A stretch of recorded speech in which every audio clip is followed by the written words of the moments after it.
여러분 안녕하십니까? 2022년 6월 30일 오늘 1년의 꼭 절반을 지내는 전반기 마지막 날이네요. 오늘도 하나님께서 주시는 생명의 말씀을 함께 나눕시다. 시편 26편 1절로 12절인데 제가 전반부를 봉독합니다.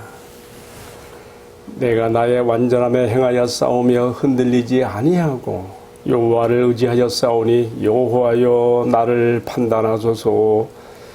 여호와여 나를 살피시고 시험하사 내 뜻과 내 양심을 단련하소서.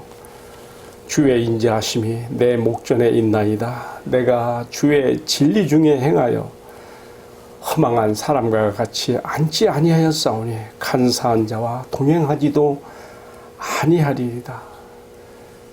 이어지는 말씀 5절 내가 행악자의 집회를 미워하오니 악한 자와 같이 앉지 아니하리이다. 여호와여 내가 무죄함으로 손을 씻고 주의 제단에 두루 다니며 감사의 소리를 들려주고 주의 기이한 모든 일을 말하리이다. 아멘. 네, 방금 봉독해드린 말씀을 중심으로 억울함을 당할 때 드리는 기도와 처신이라는 제목으로 말씀을 나누겠습니다. 요즘 장마철이 되어서 매일 비가 내리고 있고요. 또 우리 한반도 상공을 어두운 저기압의 구름으로 뒤덮여 있는데요. 그래도 우리의 마음의 영적 지상도는 우리 하나님의 말씀으로 밝고 빛나며 구름 저편에 파란 하늘과 빛나는 태양처럼 주님 안에서 밝고 빛나기를 주님의 이름으로 축복합니다. 자, 이제 오늘의 말씀에 들어가겠습니다. 자, 먼저 우리가 본문의 말씀 전체적으로 이해할 필요가 있어요. 그렇게 하기 위해서는 가장 먼저 이 말씀의 배경이 뭔가도 알아야 되는 것이 좋겠죠. 왜냐하면 배경 없이 본문을 해설한다는 것은 참 어려운 일이거든요. 그런데 본문에 그 말씀이 다윗의 시라고 하는 것만 나와 있지 구체적으로 어떤 상황에서 나와 있는가는 말하고 있지 않아요. 단지 그가 지금 심히 어려움, 심히 억울함을 당하는 가운데 드리는 기도다. 그것만 알 뿐이에요. 그렇다면 우리가 어디에서 그가 지금 이 어려운 상황을 당하고 억울함을 토로하며 기도할까 배경을 생각해 보게 되는데요. 제 개인적인 생각은 그렇습니다. 이것은 우리가 읽은 말씀에서요. 9절에 보면 내 영혼을 죄인과 함께 내 생명을 살인자와 함께 거두지 마소서 그랬거든요. 내 생명을 살인자와 함께 거두지 마소서 이렇게 말하고 보면 우리가 뭘 생각하게 되죠? 다윗이 승승장구 지금 본문의 말씀은 정말 고통과 억울함 가운데 드리는 기도지만 그가 왕이 되고 왕의 면류관을 쓰고 잘 나갈 때 그의 부하 장수 군장인 요압을 통해서 또 다른 부하 장수 우리야 장수를 살해한 그런 사건이 있었지 않습니까? 근데 그렇기 때문에 그런 점들을 서로 관련시켜 본다면 이 시편의 기도는 다윗이 아직 왕위에 오르기 전에 사울에게 무수히 쫓기며 고통받고 또 모함을 당하여 억울함을 당할 때에 이야기했구나. 그렇게 생각을 해보게 되는 것이죠. 여러분 그렇게 생각이 안 드세요? 저는 그렇게 생각이 들어요. 자, 어쨌든요. 하나님께서 다윗을 이스라엘의 진정한 하나님의 마음에 합한 왕으로 세우시기 위해서 왕의 수업을 받게 하시는데 그것은 사울에게 쫓기고 억울함을 당하고 고통 가운데서 그가 왕의 수업으로서 연단을 받게 되지요. 사울은 과대 망상증에 시달리면서 악신이 막 임하잖아요. 그러면서 다윗을 왕위의 찬탈자, 내 왕위를 찬탈할 자로서 그렇게 적으로 생각하고 자기 참 부하의 장수이면서 신하이면서 자기 딸 또 그 사위도 되는 거 아니에요? 그런데 그렇게 과대 망상성적인 피해의식에 잡혀서 다윗을 그렇게 질투심에 폭받쳐서 죽이려고 했던 것이죠. 그때 참 다윗은 왕의 찬탈자라고 하는 억울한 누명을 쓰고 지금 계속 쫓기는 거예요. 그런가 하면 이 사울의 신하들 가운데 아첨꾼들이 많아가지고 이 사울의 이 피해 망상증, 화대 망상증 그 신비를 더욱 부채질하면서 다윗을 죽이도록, 다윗을 해하도록 그렇게 아첨하고 부추기는 신하들도 많이 있었잖아요. 다윗은 참 자기 자신을 돌아볼 때 전혀 그런 것들은 자기하고 맞지 않는 얘기고, 하나님 앞에 정말 순수무결하게, 오늘 있는 말씀에 보면 내가 완전하며 행하여 싸우니, 그 말은요, 자신이 하나님 앞에 100% 도덕적으로 흠결 없이 사는 그런 사람이라고 말하기보다는요, 이런 배경에서 이해해야 되는 거예요. 사람들이 자기를 왕위를 노리는 찬탈자라고 그렇게 모함하고 억울한 누명을 씌우고 있지만, 주님 나를 아시지 않습니까? 내가 정말 주님 앞에 의롭게 완전하게 행하여 살아온 거 주님이 아시지 않습니까? 그런 배경에서 우리가 이 본문을 이해할 필요가 있는 것이죠. 그러면서 다윗은 뭐라 합니까? 26절 2절에 보게 되면, 그러니 주님이시여 나를 살피시고 나를 시험하사 내 뜻과 정말 내 양심이 어떤지를 알아보시고 나를 판단하시며 주님 나를 살펴주소서. 그런 그 간곡한 기원을 오늘 말씀에 드리고 있는 것을 우리가 보게 됩니다.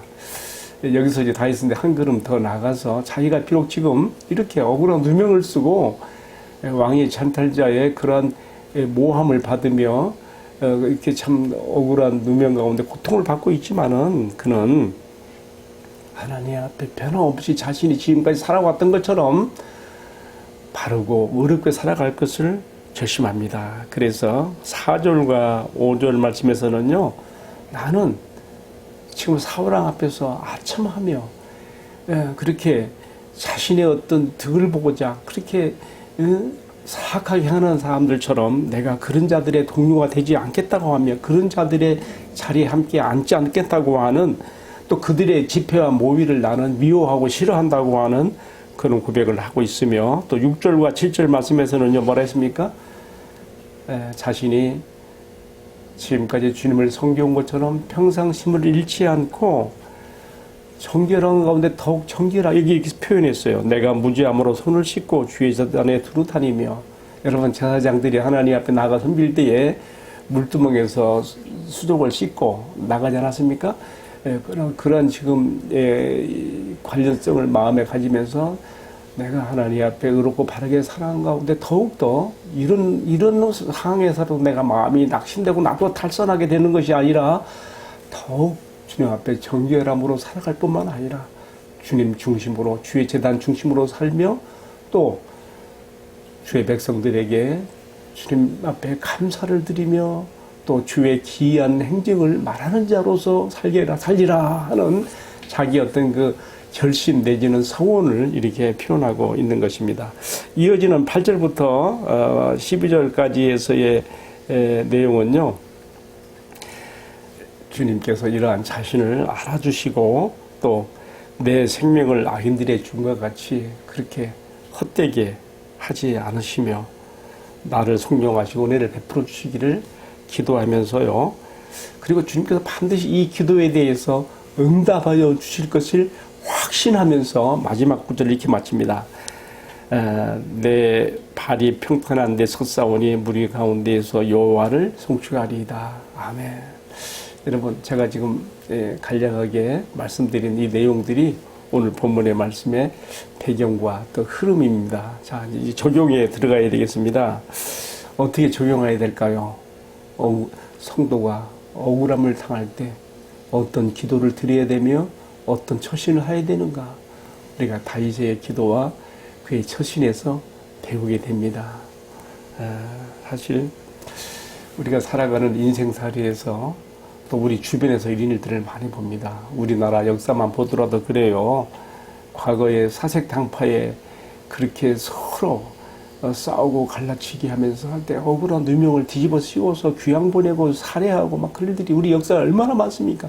그것이 지금 우리 이 시대에도 지금 계속 재현되고 있는 거예요. 정말 저는 기도할 때마다 하나님, 우리 민족이 정말 이런 나쁜 악습을 버리고 나라의 국익과 안전을 위해서나 축복을 위해서라면 참 민족의 마음이 갈라치게 되지 말고 하나 되어 나가기를 정말 기도하게 됩니다. 그런 우리나라 역사를 보면 그래요. 최근에도 민주화 과정에서 너무나 많은 사람들이요, 좌파 빨갱이로 몰리고 심지어는 간첩으로 몰려가지고 옥살이하고 막 사형당하기도 얼마나 이런 억울한 일들이 많이 있었습니까? 최근에 그 일이 뭐예요? 우리 뭐 언론에서 많이 나왔으니까 제가 뭐 저도 이게 언급을 합니다만은 서울시청 공무원 유오송 씨가 간첩으로 몰려가지고 그와 그의 가족이 얼마나 많이 고통을 당했습니까?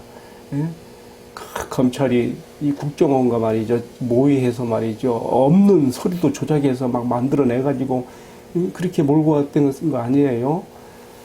다행히 인권 변호사들이 나서가지고 이 문제를 해결하고 그 모든 서류가 다 조작된 것이라는 것을 드러내고 바로 잡았기 때문에 다행입니다만은, 그런데 이때 이 칼잡이로 앞장섰던 다른 사람을 억울하게 막 몰아간 그런 검사들이요, 지금 다 이 정권에서 다 승진하고 한 자리씩 차지 대통령 측근이 되었다는 거 모를 때 참 마음이 아파요. 솔직한 얘기로. 이 나라가 어떻게 되려고, 앞으로 어떻게 되려고 이렇게 나가고 있는가. 여러분, 우리가 걱정하는 마음으로 기도할 필요가 있습니다. 나라의 참 국정을 다스리는 이들은 어떻게든지 민족의 우리 마음이 선거 때야 서로 갈라섰지만은 그 이후의 정책은 서로 하나됨으로 민족 통합을 이룬 그런 방향으로 나가기를 해야 되는데 그런 것이 잘 안 되는 것이 참 마음이 아픈 거예요. 여러분, 제가 정치 발언한다고 이렇게 탓하지 마시고 솔직히 우리 현실이고 기도의 제목이기 때문에 제가 이렇게 말씀을 드리는 것입니다. 그런데요, 이런 다른 사람을 억울하게 하고 매장시키고 사지로 모는 이런 일들이 이런 정치판에만 있는 게 아니더라고요. 제가 지금까지 목회자로서 수십 년간 살아오면서 보니까 기독교 총회나 노회 그런 데서도 이게 막 다 이런 게 있어요. 기득권 세력에 붙지 않고 그 동료가 되지 아니하면 적으로 몰아서 그렇게 한 사람을 매장시키는데 말이죠. 여론이나 언론을 이용하기도 하고 또 그렇게 없는 죄도 만들어내려 하고 뭐 자그마한 잘못도 크게 부풀려서 사람을 말이죠, 참 다른 사람들이 볼 때 말이죠 무시하게 만드는 그런 자리에 떨어지게 하고, 참 이게 참 많습니다. 뭐 이런 얘기 다 말해야 뭐 하겠습니까? 뭐 쓸데없는 얘기 뭐 더 할 필요는 없고요. 문제는 다른 사람을 억울하게 하고 사지로 모는 일들이 많은 가운데서 우리 성도들이 이런 일을 당할 때 어떻게 해야 되겠냐는 것이죠. 어떻게 해야 되겠어요? 오늘 다윗의 그러한 시편 26편이 우리에게 해답을 줍니다. 자꾸 내가 이런 억울함을요, 다른 사람들에게 말하면 자꾸 말을 물어내면서 더욱 꼬이고 더욱 혼잡하게 되고 더욱 평안을 잃어버리고 더욱 마음의 고통이 가중되는 거예요. 다윗은 이 문제를 오직 하나님 앞에 가지고 나가서 하나님 앞에 기도로 물같이 쏟아내며 토로하면서, 주님께서 내가 이처럼 억울함 당할 만한 사람이 아닌 거 아시지 않습니까? 내가 주님 앞에 완전하게 행하여 의롭게 살아온 주님이 아시지 않습니까? 내가 이 지금 뒤집어 쓰고 있는 이 누명과 이 억울함들, 이 잘못된 이 평판들, 주님께서 해결해 달라고 하는 기도와 또 주님은 능히 그렇게 하실 수 있는 분이신 것을 믿고 의지하면서 기도로 담대히 나가고 확신 가운데 서는 이 다윗의 모습은 오늘 우리 성도가 꼭 배워야 될 아름다운 신앙의 모델이 아닐 수가 없습니다. 자, 오늘의 말씀을 내리면서요, 제가 세 가지 점을 생각했습니다.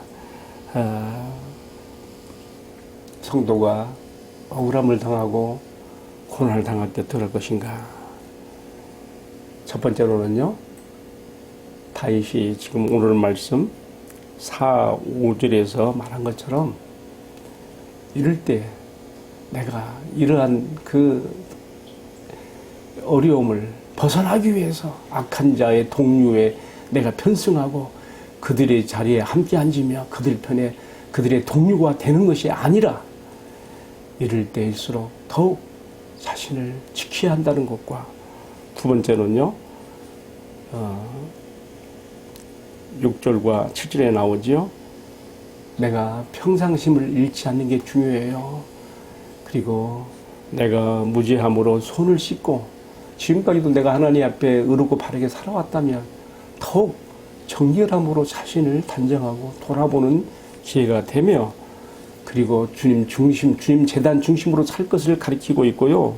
또 한 가지는 감사할 수 없는 상황에서도 감사하는 거예요. 7절에 그래서 감사의 소리를 내가 들려주고, 감사할 수 없는 상황에서 믿음으로 감사하며 주님을 송축하며 주님이 행하실 놀라운 일들을 기대하고 기이한 일들을 하실 것을 바라보고 나가는 자에게 주님께서 반드시 그 믿음에 반응하여 주시고 그 기도를 들으시며 역사해 주신다는 것을 우리가 오늘 말씀에서 보게 됩니다. 오늘 시편 20편이 마지막에 어떻게 끝났나 그랬어요? 26편 11절 나는 나의 완전함에 행하오리니 나를 송장하시고 내게 은혜를 베푸소서.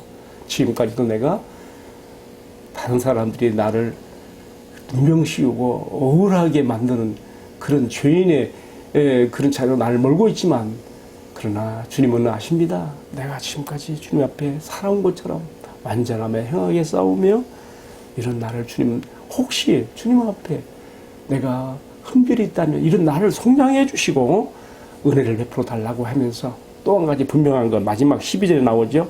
내 발이 평탄한 데 섰사오니. 지금 실제 다윗의 그 현실은요, 막 풍랑 위에 막 서 있는 것 같아요. 그러나 하나님을 바라보는 자 흔들리지 않습니다. 바다의 겉표면은 막 출렁이고 막 흔들거리지만 심의 깊은 곳에는 흔들리지 않는 정중동이 있는 것처럼 하나님의 주권과 하나님의 개입하심을, 살아계신 하나님의 기이한 역사를 일으켜서라도 바로잡아 주실 것을 믿는 성도는 흔들리지 않습니다. 내 발이 평탄한 데 섰사오니 주여 무리 가운데서 내가 주님을 송축하겠나이다. 아멘. 이 신앙 고백이 저와 이 말씀을 시청하는 모든 성도들의 것이 되기를 주님의 이름으로 축복합니다. 억울함을 당할 때 어떤 기도와 어떤 자세를 가질 것인가 오늘 말씀에서 마음에 새겼습니다. 기도하십시다. 사랑하시는 주님, 억울한 일을 당할 때 마음의 중심을 잡지 못하고 흔들리거나 이 사람 저 사람에게 이렇게 저렇게 말하여 내 마음이 더욱 혼란에 빠지지 않게 해주시고 고요히 주님 앞에 나의 고통과 나의 슬픔을 가지고 나가며 나의 고통과 슬픔을 승화시켜 기도로 물같이 쏟게 하여 주시며 이로써 나의 문제를 해결해 주실 주님께서 기이한 일을 행하실 것을 믿고 의지하면서 확신 가운데 두려움 없이 담대히 나가는 저희들의 신앙과 삶이 되게 하여 주옵소서.